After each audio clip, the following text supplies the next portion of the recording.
दिनाचा, चला साजरा करूया क्षण हा सौक्यांचा, चला साजरा करूया क्षण हा सौक्यांचा.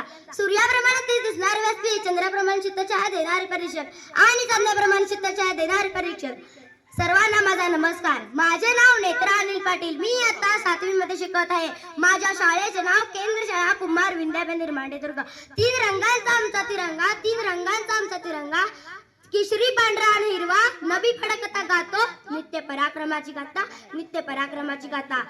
आज 15 ऑगस्ट आपला स्वातंत्र्य दिन. आज आपण सर्व जनते भारताचा 80वा स्वातंत्र्य दिन साजरा करण्यासाठी एकत्र जमलो आहोत. 15 ऑगस्ट सर्वप्रथम सर्वांना भारतीय स्वातंत्र्य दिनाच्या खूप खूप शुभेच्छा. 15 ऑगस्ट हा दिवस भारतातील प्रत्येक नागरिकासाठी खूप खास आहे. 15 ऑगस्ट 1947 ला आपला भारत देश इंग्रजांच्या गुलामगिरीतून मुक्त झाला.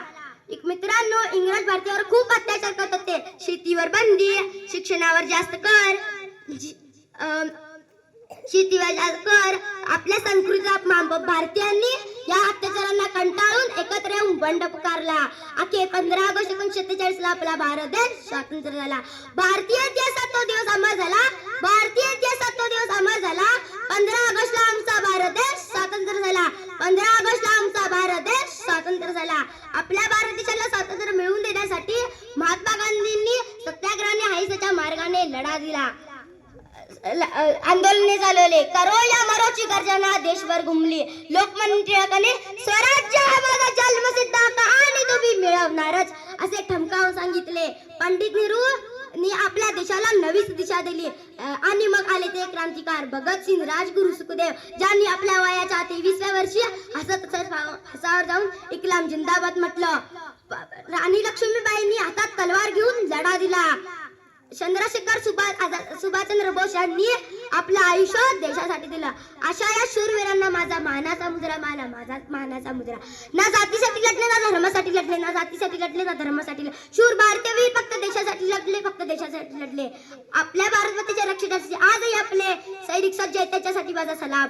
या बगदादमध्ये भारताचे पंतप्रधान दिल्लीच्या लाल किल्ल्यावर झेंडा फडकतात. देशभरात कॉलेज, शाळा इत्यादी शाळांकडे झेंडा होते. देशभक्तीची गाडी, परेड, नृत्य सादर होतात. सर्वत्र उत्साहाचे वातावरण असते. भारताने अनेक क्षेत्रात प्रगती केली आहे. भारतात अनेक जाती धर्माचे लोक राहत असूनही त्याच्यामध्ये प्रेम, एकता व बंधुताची भावना कायम आहे. भारतात कायम आहे. भारत आपली मातृभूमी आहे आणि तिच्यासाठी अनेकांनी बळी दिले. हे लक्षात ठेवून आपण सर्वांनी एकत्र येऊन भारताला आत्मनिर्भर व विश्वगुरू बनवण्याचा प्रयत्न केला पाहिजे. देशासाठी जगूया, देशासाठी घडूया, देशासाठी जगूया, देशासाठी घडूया. भारत मातेच्या सेवेसाठी सदैव पुढे जाऊया. भारत मातेच्या सेवेसाठी सदैव पुढे जाऊया. शेवटी भी एवढेच बने की तिरंगा आमचा झेंडा उंच उंच फडकावू, तिरंगा आमचा झेंडा उंच उंच फडकावू.